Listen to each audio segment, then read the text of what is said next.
बिस्मिल्लाहिर्रहमानिर्रहीम। अस्सलाम वालेकुम। फर्स्ट ईयर का हम कल टॉपिक डिस्कस कर रहे थे फंक्शंस। हमने फंक्शंस को डिटेल से देखा था, उसकी डेफिनेशन, उसकी एग्जांपल्स और मैथमेटिकली कैसे रिप्रेजेंट कर सकते हैं किसी फंक्शन का, और ग्राफिकल भी हम कर चुके। आज हम क्या करने जा रहे हैं, आज हम फंक्शंस की क्लासिफिकेशन देखेंगे। फंक्शंस को कितने पार्ट में क्लासीफाई किया जा सकता है, तो हमारे पास उनमें से फर्स्ट क्लासिफिकेशन का नाम है वन वन। ठीक है, वन वन को हम इंजेक्टिव फंक्शन भी कहते हैं। वन वन मैपिंग यानी वन वन फंक्शन, और इंजेक्टिव भी कहा जाता है। ठीक है, अब इसकी डेफिनेशन देखिए। एक function from A to B is said to be one one. कोई भी फंक्शन उस वक्त वन वन कहलाएगा if different elements of set A, अगर सेट ए के डिफरेंट एलिमेंट्स का डिफरेंट इमेज हो सेट बी में। हमने कल फंक्शन की डेफिनेशन में पढ़ा था कि हर जो है एलिमेंट सेट ए का उसका सेट बी में यूनिक इमेज होना चाहिए। ठीक है, लेकिन आज जो बात है वो फंक्शन की डेफिनेशन में। लेकिन वन वन फंक्शन कैसे होते हैं, वन वन फंक्शन के लिए ये ज़रूरी है कि सेट ए के हर एलिमेंट के लिए यानी डिफरेंट एलिमेंट्स के लिए डिफरेंट इमेजेस होने चाहिए। ठीक है, फॉर एग्जाम्पल अब हम लोगों ने इस तरह फंक्शन लिया था एफ दैट ए से बी मीन्स ए से बी की तरफ जा रहा है। ये हमारे पास डोमेन थी, और ये हमारे पास जो है कोडोमेन, यानी कोडोमेन और रेंज का भी कॉन्सेप्ट में दे चुकी।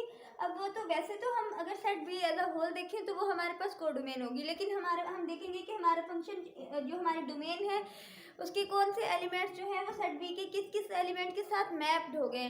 तो वो जो मैप्ड फंक्शनल एलिमेंट्स यानी मैप्ड एलिमेंट्स होंगे सेट बी के, जो कि बिजी होंगे, उन्हें हम क्या कहेंगे, रेंज कहेंगे। तो अब वन वन की एग्जांपल देखिए। आपके पास किस तरह डेफिनेशन कहती है, अगर डिफरेंट एलिमेंट सेट ए के डिफरेंट इमेजेस रखते हैं सेट बी में, उसकी एक एग्जांपल देखते हैं हम। अगर मैं कहूँ कि ये मेरे पास एक सेट ए है और ये एक सेट बी है। ठीक है, इसमें मैं 1 2 3 ए बी एंड सी, ये मैंने सेट ए ले लिया, ये सेट बी ले लिया। अब डेफिनेशन क्या कहती है कि अगर different elements of set A के जो डिफरेंट एलिमेंट्स हैं उनका सेट बी में डिफरेंट इमेज होना चाहिए।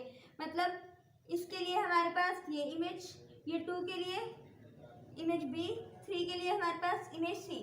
अब देखिए 1 का जो इमेज है वो ए है और 2 का इमेज बी है। क्या बी ए जैसा है? नहीं ना। तो हमारे पास जो है हर एलिमेंट के लिए डिफरेंट इमेजेस हैं सेट बी में। ठीक हो गया, ये हमारे पास ऐसा फंक्शन क्या होता है, वन वन फंक्शन कहलाता है। अगर मैं कहूँ, अगर मैं एक और एग्जांपल लूँ आपके सामने, अगर मैं ए फंक्शन ए सेट ले लिया है ए बी सी, और बी सेट मैंने ले लिया है 1 2 सॉरी जो इसमें कोई मसला नहीं, आप क्या ले रहे हो, डी ई एफ। ठीक है, एफ जी। ठीक हो गया। अगर मैं इसे यूं कहूँ कि सेट ए जो है वो सेट ई के साथ मैप है, और सेट बी जो है ये एलिमेंट बी जो है वो सेट बी के डी एलिमेंट के साथ मैप है, और सी जो है वो किसके साथ मैप है, वो एफ के साथ मैप है। तो आप देखें ए के लिए कौन सा इमेज मौजूद है, ए का इमेज जो है वो ई है और बी का इमेज जो है वो डी है। मतलब जो ई से तो डिफरेंट है ना, और सी का इमेज एफ है। अब यहाँ पे कोई एक ऐसा एलिमेंट नहीं बचा, हमारे पास सेट ए के तमाम एलिमेंट्स जो हैं वो बिजी हैं, मैप हो चुके हैं। तो ये तो डेफिनेशन जो फंक्शन की हम कल डेफिनेशन पढ़ रहे थे उसमें यही था कि हमारे पास सेट ए का कोई भी एलिमेंट फ्री नहीं होना चाहिए, हर एक एलिमेंट का नेक्स्ट इमेज सेट बी में मौजूद हो। ठीक है, अब यहाँ पे तो कोई खाली नहीं है, लेकिन यहाँ पे सेट बी में एक एलिमेंट रह गया, तो इससे कोई फर्क नहीं पड़ता फंक्शन की डेफिनेशन पे। लेकिन आज हम वन वन करने जा रहे हैं, तो उसके लिए हमें क्या चाहिए होगा, हमें डिफरेंट इमेजेस चाहिए होंगे, डिफरेंट एलिमेंट्स के लिए डिफरेंट इमेजेस चाहिए। तो अब ए के लिए हमारे पास जो इमेज है वो ई है, और बी के लिए हमारे पास डी है, सी के लिए हमारे पास एफ है। तो हमारा ऐसा फंक्शन भी क्या होगा, ये भी वन वन होगा। ठीक हो गया। अगर मैं यूं कहूँ कि मेरे पास अगर एक ऐसा फंक्शन है 1 2 3 4, बस 3 का ए बी सी डी,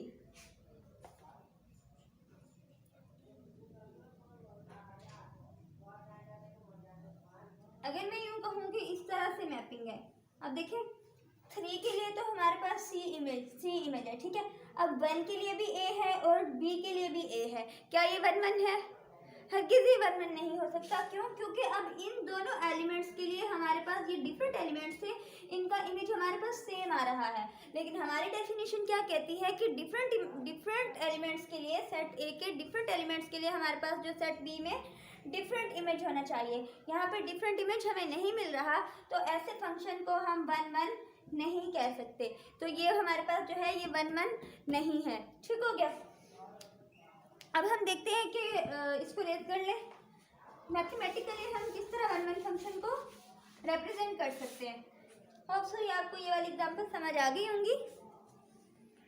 अब देखते हैं अगर आप मैथमेटिकली किस तरह करते हैं। अगर हमें बताया गया हो कि डोमेन ऑफ एफ, अच्छा दो एलिमेंट, हम लोगों ने किसी भी दो सेट्स गिवन हो हमें और कहा हो कि इस मैपिंग को एक मैपिंग डिफाइन हो, तो उसे कहा गया हो कि आप ऐसे करें कि इस मैपिंग को 1 1 प्रूव करें। तो 1 1 प्रूव करने का क्या मेथड होगा आपके पास? 1 1 के लिए हम क्या करेंगे, हम डोमेन में से कोई से दो एलिमेंट उठा लेंगे, ठीक है। क्या करेंगे, हम एग्जैक्ट कर लिया कि x1 x2 हमने कोई भी दो एलिमेंट्स हमने उठा लिए डोमेन ऑफ f से। आप जानते हैं डोमेन को, क्योंकि लास्ट प्रीवियस लेक्चर में मैंने डोमेन, रेंज, कोडोमेन को डिटेल से एक्सप्लेन किया था, ठीक है। अब x1 x2 हम लोगों ने डोमेन में से यानी ए एलिमेंट, इसमें से ए सेट में से हम लोगों ने दो एलिमेंट्स उठा लिए, ठीक है। दो एलिमेंट्स लेने के बाद हम लोग इनके इमेजेस को, इन दोनों एलिमेंट्स के इमेजेस क्या होंगे, x1 का इमेज f ऑफ x1 होगा और x2 का इमेज क्या होगा, f ऑफ x2। जब कल मैंने आपको फंक्शन को मैथमेटिकल रिप्रेजेंटेशन बताई थी फंक्शन की, तब मैंने आपको बताया था कि हम किसी भी एलिमेंट के इमेज को किस तरह से राइट करते हैं। एफ ऑफ एक्स तो हमें राइट करते हैं ना, यानी अगर हमारे पास, मैंने आपको ये कहा था कि अगर हमने डोमेन में से एक एलिमेंट ए लिया तो जो इसका इमेज होगा सेट बी में, वो हमारे पास एफ ऑफ ए फॉर्म में होगा, जिसको हम बी का नाम दे रहे थे। कुछ ऐसी ही बातें की थी हमने। तो सिमिलरली अगर मैं दो एलिमेंट्स कहती हूँ मैंने डोमेन से उठाए हैं, तो जो उनके इमेजेस होंगे वो कहाँ से होंगे, सेट बी में से होंगे ना, यानी रेंज में से होंगे।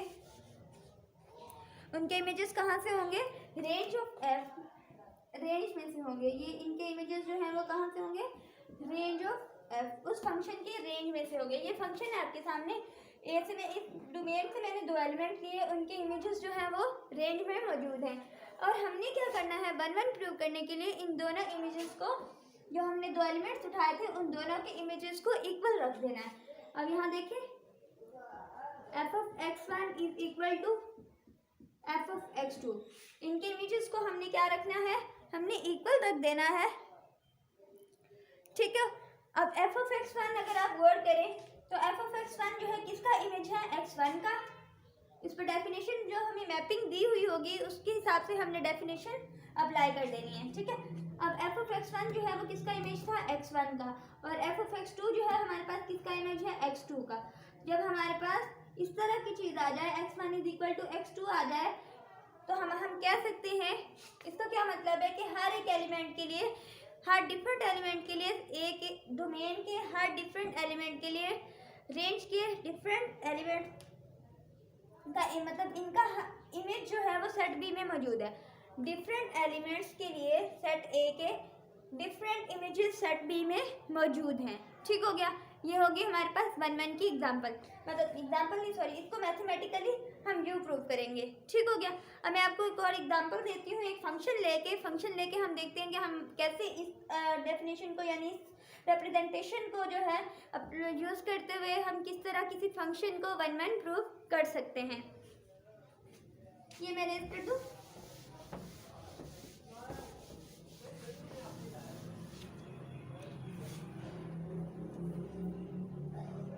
अगर मैं एक मैपिंग ले रही हूँ,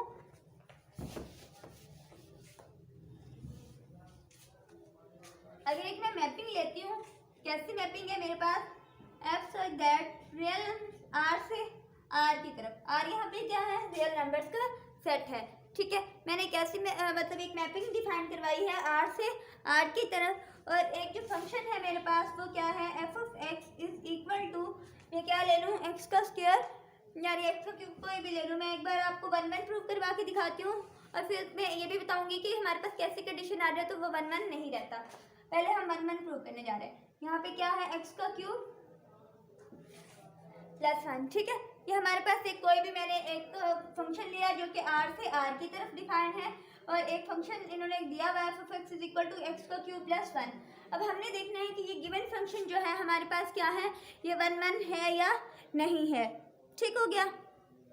अब हमने क्या करना है, अब ये मैथमेटिकल रिप्रेजेंटेशन जो थी इसको अप्लाई करें। मतलब किस तरह हम प्रूव करेंगे, हम इसमें से हम 2 एलिमेंट्स उठाते हैं, ठीक है। एक्चुअली ये जो x है ना, हम यहाँ से एक x लिया था और उसमें से उस पर फंक्शन अप्लाई किया था, हमारे पास एलिमेंट जो है इस r का आ गया था, ठीक है। अब हम कैसे करेंगे, ये हमें फंक्शन गिवन है, हम 2 एलिमेंट्स ले लेंगे डोमेन में से। अब हमारे पास जो डोमेन है वो क्या है, ये वाला r है, ये हमारे पास डोमेन, इस डोमेन में से हम कोई भी 2 एलिमेंट्स उठा लेते हैं। लेट किया कि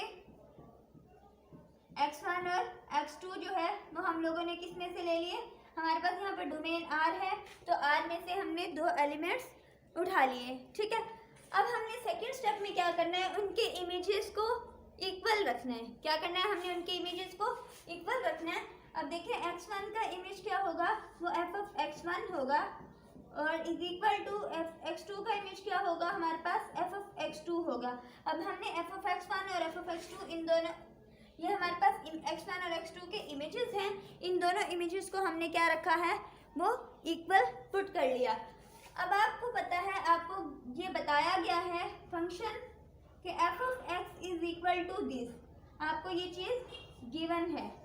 f ऑफ x जो है किसके बराबर है, x का क्यूब प्लस 1। अगर हम x1 कहेंगे तो f ऑफ x की वैल्यू इसके बराबर है, तो f ऑफ x1 की क्या होगी, जहाँ भी x होगा वहाँ पे हम 1 पुट कर देंगे। बाय डेफिनेशन x का क्यूब, x1 का cube plus 1 is equal to f of x2 की, मतलब यहाँ पे f ऑफ x है, x की जगह हम अगर 2 लगा दें, क्योंकि ये पूरी रियल नंबर, पूरे सेट ऑफ रियल नंबर पे डिफाइन है ना, तो पूरे जो सेट ऑफ रियल नंबर में हमारे पास पता नहीं कितने इनफाइनाइट नंबर्स हैं, तो हम इनमें से कोई भी नंबर जो हमने चूज़ किया x1 x2 उन पे ये वाली मैपिंग अप्लाई करवाएंगे, ये वाला फंक्शन, ठीक है। मतलब ये डेफिनेशन हमें गिवन है। f ऑफ x2 क्या है, अब यहाँ पे आएगा x2 का क्यूब प्लस का 1, ठीक हो गया। अब अगर 1 देखें तो दोनों साइड पे 1 कैंसिल हो जाता है, अगर 1 को आप इस साइड पे ले जाएंगे तो 1 माइनस 1 इज 0, तो इट मीन ये कैंसिल हो जाएगा। x1 का cube is equal to x2 का क्यूब, तो यहाँ पे क्या हमारे पास आंसर आ सकता है, x1 is equal to x2, ठीक है। अब देखें हमने डेफिनेशन अप्लाई की थी, जिस तरह हम लास्ट में हमारे पास जो रिजल्ट आ गया x1 is equal to x2, यहाँ पे भी x1 is equal to x2 answer आ रहा है।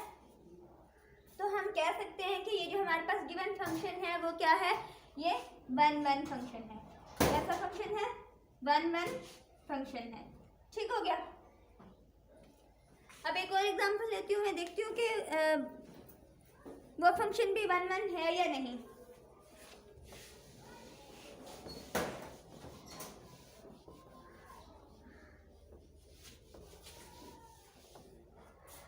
अब एक और एग्जांपल ले रहे हैं हम सब, ये देखें। अब दोबारा से एक फंक्शन लिया जो कि r से r की तरफ डिफाइन है और यहाँ पे इन्होंने एक इमेज भी बता दिया है, वो किसके बराबर है, f of x is equal to x का स्क्वायर प्लस 2 लें अगर। अब हम सबसे पहले हमें ये कहा गया है कि ये चेक करें कि ये 1 है या नहीं है, तो 1 चेक करने के लिए हम सबसे पहले क्या करेंगे, डोमेन में से 2 एलिमेंट्स उठाएंगे और उनके इमेजेस को इक्वल रखेंगे। जब उनके इमेजेस इक्वल रख लेंगे तब हम उस पर डेफिनेशन अप्लाई करेंगे जो गिवन फंक्शन होगा उसके हिसाब से, ठीक है।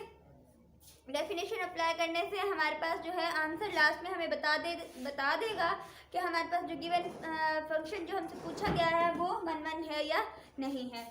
अब क्या करेंगे, यहाँ पे लेट किया कि हमने x1 एंड x2 कोई भी 2 एलिमेंट्स, हमारे पास डोमेन r है, इस r में से हमने 2 एलिमेंट्स ले लिए।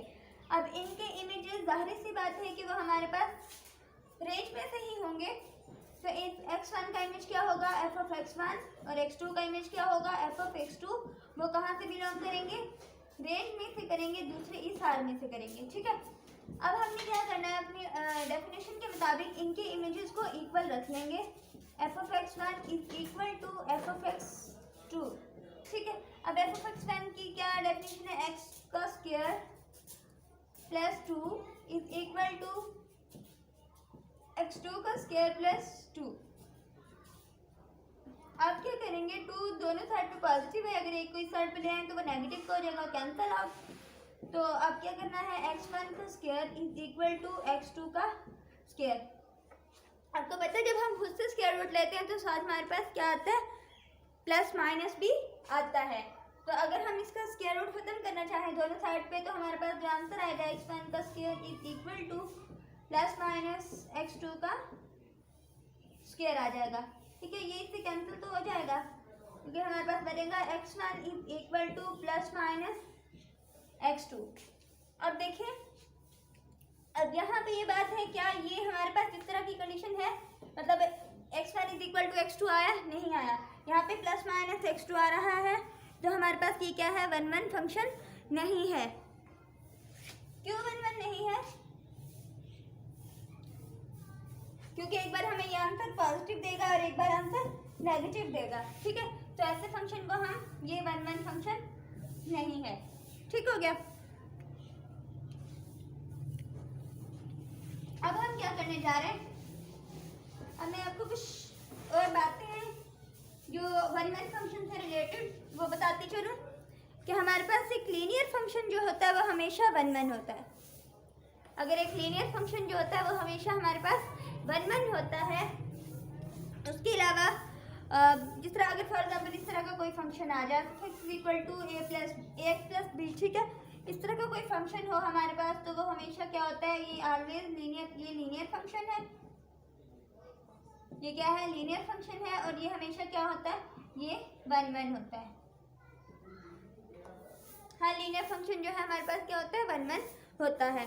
आप कहते हैं कि अगर हमारे पास एक कंटिन्यूस फंक्शन हो, अगर कोई हमारे पास क्या हो, कंटिन्यूस फंक्शन हो, कंटिन्यूस फंक्शन मतलब अगर हम लोग उसका डेरिवेटिव लें, dy ओवर dx करें, ठीक है, अगर वो ग्रेटर इक्वल 0 हो, या dy ओवर dx करें वो लेस इक्वल 0 हो, तब हमारे पास क्या होता है, या तो वो यहाँ पे देखें dy over dx greater equal to 0, इसका मतलब है ये कॉन्स्टेंटली इंक्रीजिंग फंक्शन है।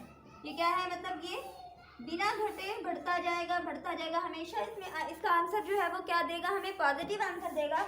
और ये dy ओवर dx जो है ये क्या है, वो डिक्रीजिंग फंक्शन है, वो क्या है, डिक्रीजिंग फंक्शन है, और ये हमेशा हमें आंसर जो है वो क्या देगा, नेगेटिव आंसर देगा, ठीक है। अगर फॉर एग्जांपल इसकी जितनी भी हम वैल्यूज जो है वो पुट करते जाए, हम जितने भी आंसर निकाले, हमारे पास हमेशा आंसर जो है वो नेगेटिव आएगा डिक्रीजिंग इस तरह के फंक्शन में। अगर dy ऐसा कंटिन्यूस फंक्शन जो dy over dx less equal 0 हो और पॉजिटिव, अगर जो ग्रेटर इक्वल 0 हो यानी पॉजिटिव हो, तो वो हमेशा इंक्रीजिंग फंक्शन होता है।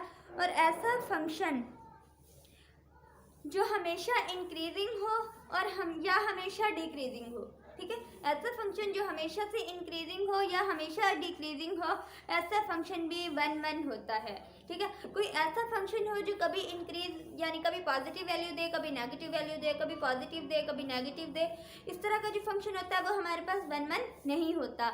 ये आपने 2 पॉइंट जो है वो याद रखने होंगे, ठीक है।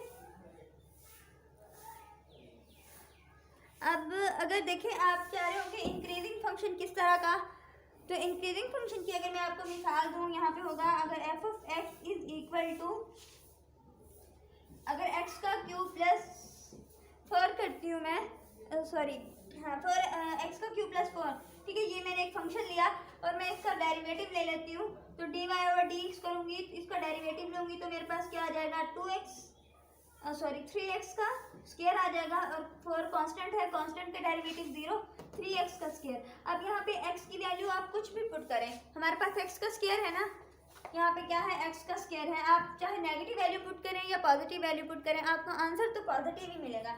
तो यहाँ पे हम क्या करेंगे, ये हमें हमेशा पॉजिटिव ही आंसर देगा। तो ऐसे फंक्शन जो हैं जो हमेशा इंक्रीजिंग हो, तो ऐसे फंक्शन हमारे पास 1 1 होते हैं। हाँ, अगर कोई ऐसे फंक्शन हो जो हमेशा डिक्रीजिंग हो, हर वैल्यू पुट करने पे हमें आंसर नेगेटिव दें, तो वो भी हमारे पास वन वन फंक्शन ही होते हैं। ठीक हो गया। अगर मैं ये कहूँ कि अगर मेरे पास एक फंक्शन है f of x is equal to x का स्क्वायर प्लस 2, ठीक है, कोई भी मैंने फंक्शन ले लिया, एक्स का स्क्वायर प्लस 2 ले लेती हूँ, तो अगर मैं इसका डेरिवेटिव लेती हूँ तो मेरे पास क्या आएगा, डेरिवेटिव 2x आ जाएगा। क्या आएगा, 2x आ जाएगा। 2 कांस्टेंट है, उसका डेरिवेटिव 0 है। यहाँ पे अब मेरे पास फंक्शन की वैल्यू 2x है। अब मैं x में 1 पुट करती हूँ तो मुझे मतलब पॉजिटिव वैल्यूज पुट करती हूँ तो आंसर पॉजिटिव देता है, ठीक है। अगर मैं नेगेटिव वैल्यूज इसमें पुट करती हूँ तो मुझे आंसर नेगेटिव मिलता है। कैसे, अब देखें, ये एक पॉजिटिव वैल्यू भी देगा और एक मुझे ये नेगेटिव वैल्यू भी देगा। देखिए अगर मैं इसमें 2 इंटू एक्स की जगह मैं 2 रखती हूँ, ये पॉजिटिव वैल्यू, आंसर 4 मिल रहा है, तो ये मेरा, इसको क्या मतलब है, ये इसने मुझे पॉजिटिव वैल्यू दी है। अगर मैं 2 इंटू -2 रखती हूँ तो ये मुझे आंसर माइनस में दे रहा है, जिसको क्या मतलब है, इसने मुझे नेगेटिव वैल्यू दी है। तो ऐसा फंक्शन जो कि कभी पॉजिटिव वैल्यू दे, कभी नेगेटिव वैल्यू दे, कभी पॉजिटिव दे, कभी नेगेटिव दे, तो ऐसा फंक्शन हमारे पास वन वन नहीं हो सकता। तो ये फंक्शन हम इसे वन वन नहीं कह सकते। ठीक हो गया।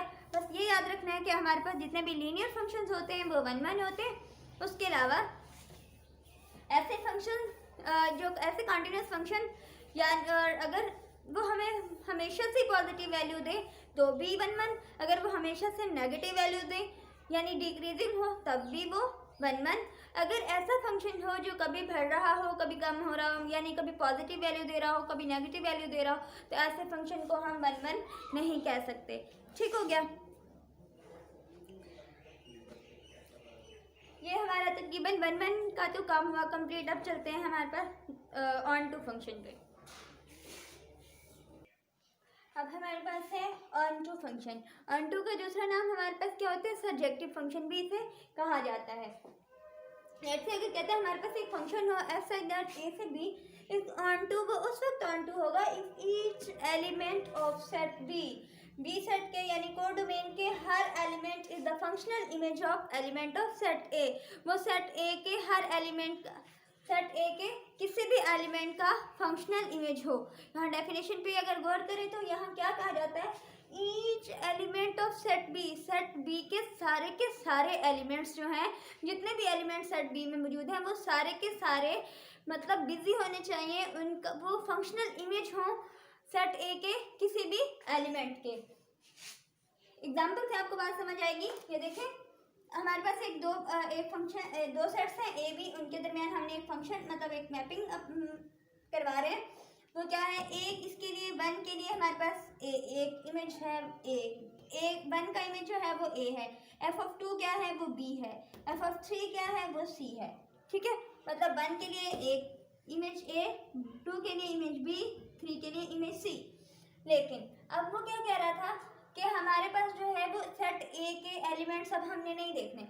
वन में हमने क्या करना था कि सेट ए के एलिमेंट्स को पे गौर करना था कि सेट ए के एलिमेंट्स जो हैं वो हर एलिमेंट जो है वो सेट बी में कहीं ना कहीं मैप हो जाए। ठीक है, यानी सेट बी में उसका इमेज मौजूद होना चाहिए।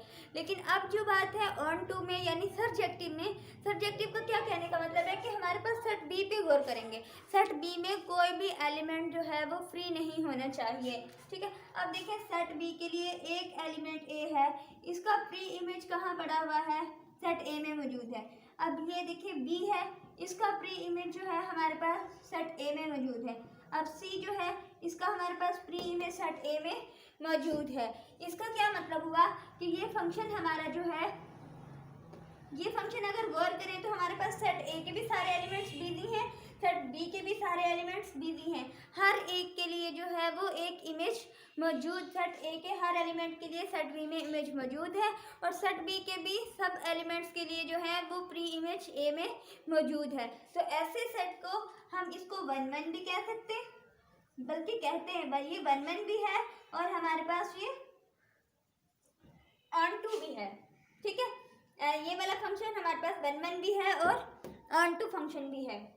ठीक है, मतलब हाँ वन वन, ये वाला जो फंक्शन है ये मैपिंग है ये वन वन भी है और ऑन टू भी है। ठीक है, अगर हम इस मैपिंग पे चलते हैं, इस मैपिंग पे जाके देखते हैं, वन के लिए इमेज ए मौजूद है, 2 के लिए इमेज बी मौजूद है, 3 के लिए इमेज बी मौजूद है, 4 के लिए सी मौजूद है, 5 के लिए डी मौजूद है। अगर हम अपनी 1-1 वाली डेफिनेशन को 1-1 फंक्शन की डेफिनेशन को रिकॉल करें तो फिर हम देख सकते हैं अगर हमारे पास सेट ए के तमाम एलिमेंट्स बिजी हैं, यानी वो सब के सब जो है वो मैपिंग बना रहे हैं, मैप हो रहे हैं। लेकिन अगर हम ये देखें हमारी डेफिनेशन क्या कहती थी कि एलिमेंट जो है डिफरेंट एलिमेंट सेट ए का डिफरेंट एलिमेंट सेट बी में रखे तब, ठीक है। Different element of set A has different image, उसका बी में क्या होना चाहिए, डिफरेंट इमेज होना चाहिए। तो अब देखिए अगर 1 के लिए पहले 1-1 की डेफिनेशन को लेके चले, 1-1 के लिए 1 के लिए इमेज ए मौजूद है, यहाँ 2 है, 2 के लिए इमेज बी तो मौजूद है, और वो कह रहा था कि डिफरेंट एलिमेंट्स के लिए डिफरेंट इमेजेस होने चाहिए। यहाँ पे 3 के लिए तो दोबारा वही इमेज आ गया। तो ये फंक्शन तो हो सकता है, जिस तरह हमने फंक्शन की डेफिनेशन में कहा था ये सन है, ये फादर है, एक फादर के 2 सन हो सकते हैं, ठीक है। लेकिन ये फंक्शन की डेफिनेशन तो है, फंक्शन तो है, लेकिन हमारे पास ये 1-1 फंक्शन नहीं है। क्यों? क्योंकि 2 के लिए हमारे पास बी इमेज है, 3 के लिए भी इमेज बी है, हमारे पास डिफरेंट एलिमेंट्स के लिए डिफरेंट इमेजेस होने चाहिए। तो ये वाला फंक्शन जो है हमारे पास 1-1 नहीं है। ये क्या है? 1-1 नहीं है, ठीक हो गया। अब हम बात करने जा रहे थे ऑन टू की।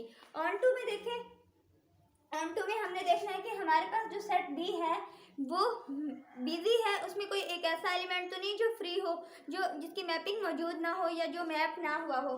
तो अब देखें सेट ए के लिए प्री इमेज है, बी के लिए भी इमेज मौजूद है, बी के लिए इमेज भी मौजूद है, सी के लिए भी उसका प्री इमेज 4 है, डी के लिए भी उसका इमेज 5 है। लेकिन उन्होंने यहाँ पे ये तो नहीं कहा कि सेट बी के लिए सेट ए में डिफरेंट इमेजेस होने चाहिए, मतलब डिफरेंट प्री इमेजेस होने चाहिए, ऐसा तो उन्होंने कुछ नहीं कहा ना। तो उन्होंने कहा है कि सेट बी, जो सेट बी है वो फंक्शनल इमेज होना चाहिए सेट ए के किसी भी एलिमेंट का। उन्हें ये फर्क नहीं पड़ता कि 1 से 2 एलिमेंट का भी सेम इमेज हो रहा है, ठीक है। तो अब ये हमारे पास ये जो है ये हमारे पास क्या है, ऑन टू है, यानी सब्जेक्टिव मैपिंग है, ठीक है। ये ऑन टू है लेकिन 1-1 नहीं है। हमने बस ऑन टू में ये देखना है कि हमारे पास जो सेट बी है वो बिजी है, यानी सेट बी के हर एलिमेंट जो है उसका प्री इमेज सेट ए में यानी डोमेन में मौजूद होना चाहिए, ठीक है। ये हमारा हो गया ऑन टू। अब देखते हैं हम हमारा आगे है इनटू फंक्शन के बारे में। अब है हमारे पास इनटू फंक्शन। क्या है? पहले हमने ऑन टू फंक्शन पढ़ा है, अब इनटू फंक्शन। इनटू फंक्शन कैसा होता है? जैसे कि हम ऑन टू में कह रहे थे कि हमारे पास बी के जो सेट बी है यानी रेंज वाला जो सेट है यानी कोडोमेन वाला सेट है, उसका कोई भी एलिमेंट फ्री नहीं होना चाहिए, उसका हर एलिमेंट का सेट ए में कहीं ना कहीं प्री इमेज मौजूद होना चाहिए। लेकिन अब ये क्या कह रहा है, अब ये बात उल्टा है। इनटू फंक्शन में एफ सच दैट ए से बी, अगर एक फंक्शन हम ए से बी की तरफ डिफाइन करवाते हैं इज इनटू, वो उस वक्त इनटू कहलाएगा, वो क्या कहलाएगा, इनटू कहलाएगा if at least 1 element of set B का कोई एक, if at least 1 element of set B का कोई भी एक, कम से कम कोई एक ऐसा element is not the functional image of any element of set A, वो फंक्शनल इमेज नहीं रखना, मतलब उसका नहीं चाहिए, ऐसा नहीं होना चाहिए कि हमारा मतलब कि वो फंक्शनल इमेज जो है सेट ए के किसी भी एलिमेंट का वो फंक्शनल इमेज ना हो। कहने का मतलब ये है कि हमारे पास सेट बी में कम से कम एक ऐसा एलिमेंट मौजूद होना चाहिए जिसका प्री इमेज सेट ए में मौजूद ना हो, ठीक है। मतलब एग्जांपल से आप देखें, अगर हमारे पास ए बी हमने 2 सेट्स लिए हैं, इनमें मैपिंग डिफाइन करवाई है, कोई भी फंक्शन डिफाइन करवाया, तो अब हमारे पास 1 के लिए एक इमेज ए है, ठीक है। 2 के लिए जो है वो मेरे पास क्या है, इमेज बी मौजूद है। 2 के लिए भी मेरे पास क्या है, इमेज बी मौजूद है। अब मैं कहती हूँ कि बी जो है वो इसका इमेज भी है, 2 का इमेज भी बी है और 3 का इमेज भी बी है। तो यहाँ पे क्या है, हमारे पास ये जो डोमेन है, ये कोडोमेन है, कोडोमेन में एक ऐसा एलिमेंट सी बच गया है जिसका प्री इमेज ए में मौजूद नहीं है, यानी कि वो फंक्शनल इमेज नहीं है सेट ए के किसी भी एलिमेंट का, सेट ए के किसी भी एलिमेंट का ये फंक्शनल इमेज नहीं है। तो अगर बी में हमारे पास कोई एक ऐसा एलिमेंट बच जाए जो कि सेट ए का फंक्शनल इमेज ना हो, सेट के किसी भी एलिमेंट का फंक्शनल इमेज ना हो, तो ऐसी मैपिंग को हम इनटू कहते हैं, यानी ऐसे फंक्शन को इनटू फंक्शन कहा जाता है। अब एक और एग्जांपल देखें, सेट ए और बी है, इसमें मैंने एक मैपिंग डिफाइन डिफाइन करवाई है, ठीक है। अब 1 जो है मैं कहती हूँ कि वो A के साथ मैप है, 2 जो है वो क्या है B के साथ मैप है, 3 जो है वो C के साथ मैप है। अब इसका अगर यहाँ से देखा जाए तो A जो है वो किसका इमेज है, फंक्शनल एलिमेंट है 1 का, B फंक्शनल एलिमेंट है 2 का, C फंक्शनल एलिमेंट है 3 का। लेकिन यहाँ पे ये जो D है ये बच गया है, हमारे पास जो डोमेन है, डोमेन का कोडोमेन का एक एलिमेंट जो है वो बच गया है। तो ऐसी जो मैपिंग है यानी ऐसा फंक्शन जो है इसको इनटू फंक्शन कहते हैं। क्या कहते हैं? इनटू। अब यहाँ देखिए इनटू फंक्शन में हमारे पास, मैंने आपको रेंज का बताया था कि रेंज क्या होगी। अगर हम इस फंक्शन में रेंज देखें तो हमारे पास यहाँ पे बी सेट है ना, बी सेट के टोटल एलिमेंट्स कितने हैं, ए बी और सी एंड डी है, ठीक है। अब इसमें सेट बी में जो फंक्शनल मतलब जिनका जो कि फंक्शनल इमेजेस हैं सेट ए के किसी एलिमेंट्स के, वो कितने हैं, यानी मैप्ड एलिमेंट्स कितने हैं। जो मैप्ड एलिमेंट्स हैं ना सेट बी के, तो वो हमारे पास क्या कहलाएंगे, वो रेंज कहलाएंगे। रेंज ऑफ एफ जो है, एफ की जो रेंज है वो क्या होगी, जो मैप्ड एलिमेंट्स हैं वही हमारे पास रेंज होती है ना, ए बी सी। यहाँ पे क्या है, ए बी और सी। और जो हमारे पास जो है ये मैप नहीं होगा, हमारे पास total B set A B C D था, तो यानी वो पूरी कोडोमेन थी। क्या थी हमारे पास, कोडोमेन। कोडोमेन में 4 एलिमेंट्स थे ए बी सी डी, और जिनका जो कि फंक्शनल इमेजेस थे यानी जो मैप्ड हो गए वो elements A B C, 3 elements थे। अब हमने क्या करना है, हमें ये पता है कि इनटू फंक्शन में हमारे पास सेट बी में यानी कोडोमेन में एक ऐसा एलिमेंट बच जाता है, यानी उसका कोई प्री इमेज ए में मौजूद नहीं होता, या फिर वो फंक्शनल इमेज नहीं होता सेट ए की किसी भी एलिमेंट का, ठीक हो गया। तो इसलिए हम कह सकते हैं इनटू फंक्शन में जो रेंज होती है एफ, रेंज ऑफ एफ वो सबसेट होता है किसका, कोडोमेन का। रेंज जो है वो क्या है, रेंज ऑफ एफ कर ले यानी कोई भी रेंज कर ले, रेंज जो है वो क्या होता है, वो सबसेट होता है कोडोमेन का। कोडोमेन का क्या होता है, सबसेट होता है। ये अक्सर एमसीक्यूज में आ जाता है कि हमारे पास जो इनटू फंक्शन में रेंज जो है वो सबसेट होता है कोडोमेन का, तो ये आपने रिजल्ट याद रखना होगा, ठीक हो गया। आपकी क्लासिफिकेशन कंप्लीट हुई, आपके सिलेबस में यही था, बल्कि एक रह गया हमारे पास है बाइजेक्टिव मैपिंग। बाइजेक्टिव मैपिंग कौन सी होती है, ऐसी मैपिंग जो 1-1 भी हो और ऑन टू भी हो। ऐसी मैपिंग जो 1-1 भी हो और ऑन टू भी हो, उसे ऐसी मैपिंग को हम क्या कहते हैं, बाइजेक्टिव मैपिंग कहते हैं। मतलब हमारे पास ऐसी मैपिंग जो 1-1 भी है और ऑन टू भी है, ऐसी मैपिंग को हम क्या कहेंगे, बाइजेक्टिव मैपिंग कहेंगे। क्या कहेंगे, बाइजेक्टिव मैपिंग, ठीक है। अब इसकी अगर मैं एक एग्जांपल दूं आपको, तो वो हमारे पास एग्जांपल इस तरह की होगी,